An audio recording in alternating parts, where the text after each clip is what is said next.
Welcome to our channel. నేను నవీన్. ఎల్లమ్మ సినిమాకి సంబంధించి గ్లిమ్స్ రిలీజ్ అవ్వటం జరిగింది. అయితే ప్రస్తుతం వైరల్ గా వ్యూస్ కూడా విపరీతంగా చూడటం కూడా జరుగుతోంది.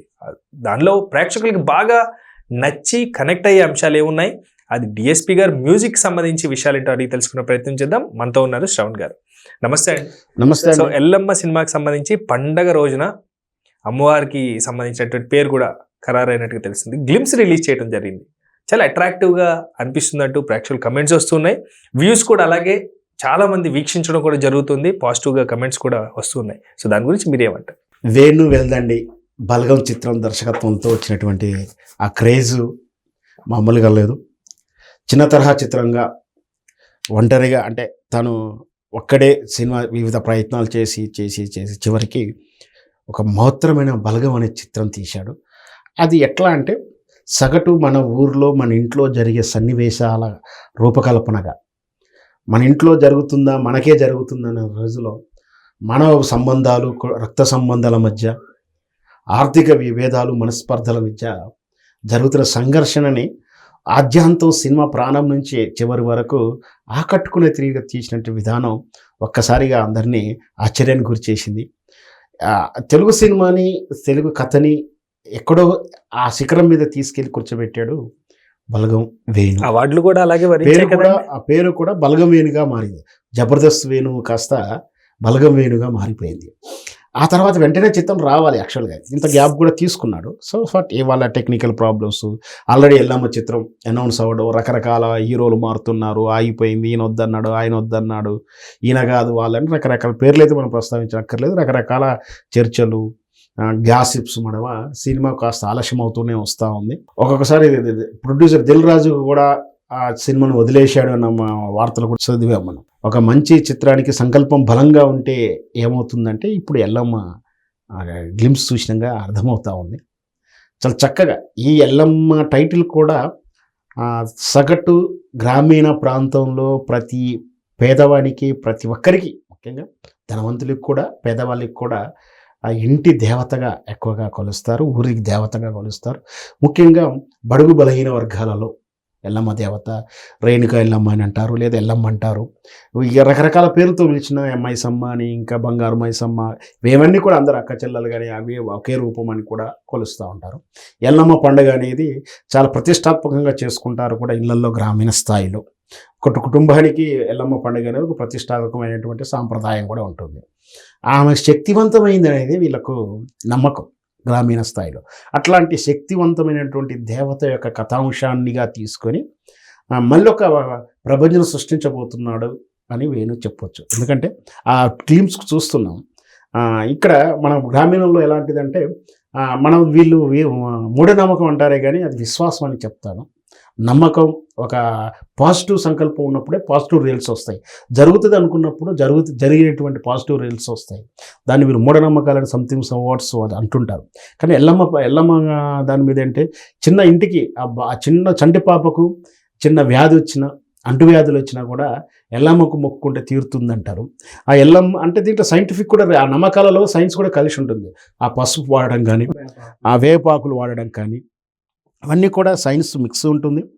లేదు విశ్వాసం ఉంటుంది, మత విశ్వాసం ఏం జరిగినా కూడా దాన్ని ఏ విధంగా ఈ గేమ్స్లో కూడా అదే వేపాకల తిరుగుతూ వెళ్తూ ఉంటే ఆ టీజర్ ప్లే అవ్వడం మనం చూసాం.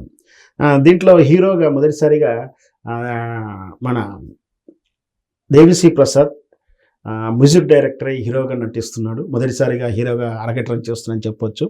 సో ఆ తారీఖు చివరి రిలీవ్ అయ్యే టైంకి ఆయన కనిపిస్తున్నాడు.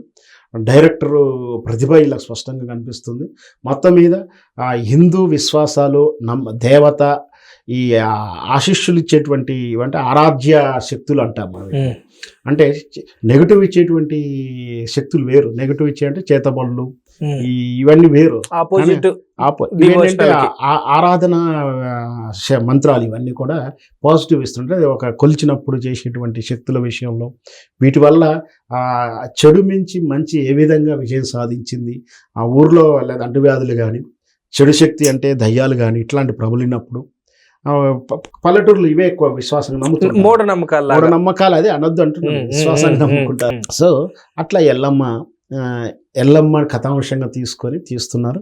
బహుశా ఇది ఖచ్చితంగా ఆ గ్రామీణ వాతావరణాన్ని మళ్ళొకసారి మనం మన ఊరు వెళ్ళి మన ఇంటిక అంటే మన నగరాల్లో ఉన్నవాళ్ళు మళ్ళీ వాళ్ళ ఊరు వెళ్ళి ఎట్లా ఉంది ఆ ఊరే ఎట్లా ఉంది అంటే ఈ మళ్ళీ ఎల్లమ్మ చిత్రం చూస్తే అలా గుర్తించేలా చేస్తాడు. ఎందుకంటే బలగం చూసాం మనం ఎలా ఉందో ప్రూవ్డ్.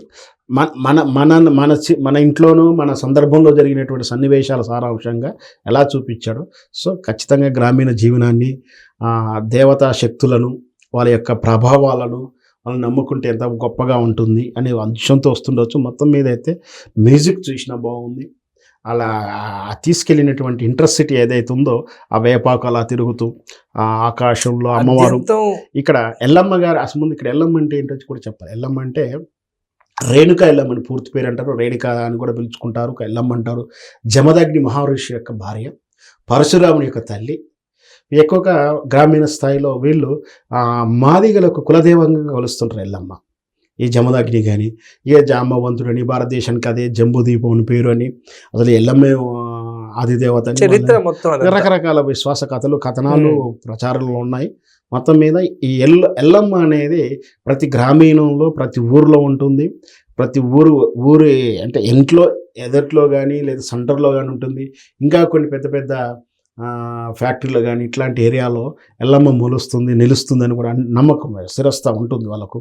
అంటే అలా ఫ్యాక్టరీలో కానీ అలా ఇళ్ళల్లో కానీ ఎల్లమ్మ వస్తే సపరేట్ పండుగ చేయడం, ఇవంతా కూడా ఆ దేవత యొక్క ఆశీస్సులుంటే, ఆ ఎల్లమ్మగా దేవత ఆశీస్సులుంటే అంతే మంచిగా జరుగుతుంది. మనకైనా గాలి దూరినప్పుడు కానీ లేదా అతీంద్రియ శక్తులు అంటే మనకు తెలియకుండా నిమ్మకాయలు దొక్కడం ఇట్లాంటి ఏదో చేస్తున్న నమ్మకాలు ఉంటాయి.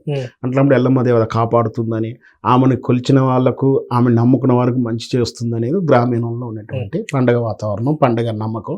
సో ఆ కథాంశాన్ని తీసుకుని ఇప్పుడు వేణు గారు మళ్ళీ అదే చిత్రాన్ని చేస్తున్నాడు. మొత్తం మీద చాలా సస్పెన్సు అనుమానాల మధ్య ఉన్న ఎల్లమ్మ చిత్రం ఈ సంక్రాంతి తోటి కార్యరూపంలోకి వచ్చి అతి త్వరలో ప్రేక్షకులకు ముందుకు రాబోతుందని చెప్పొచ్చు.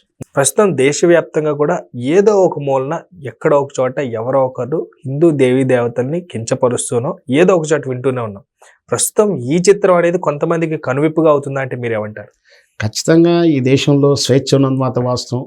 ఆ స్వేచ్ఛ విపరీతం స్వేచ్ఛ ఎక్కువైపోయి ఇతరుల మనోభావాలని, నమ్మకాలని, విశ్వాసాలని, వాళ్ళ ప్రతిమలని అవమానించడం అనేది తరచూ జరుగుతూ ఉంది. ఖచ్చితంగా ఎందుకంటే ఇప్పుడు చైతన్యం పెరిగింది, హిందూ సంఘాల యొక్క చైతన్యం పెరిగింది, అలా అటెన్షన్ కూడా పెరిగింది. ఇదివరలా ఏది పడితే అది మాట్లాడటానికి కూడా లేదు, ఏది ప్రవర్తిస్తానికి లేదు, సీసీ కెమెరాల కవరేజ్లు ఉంటున్నాయి చూస్తున్నాం కదా. సో అట్లాంటి వాళ్ళకు ఇది ఒక మంచి కనువిప్పుగానే ఉంటుందని చెప్పవచ్చు. Thank you sir, thank you so much.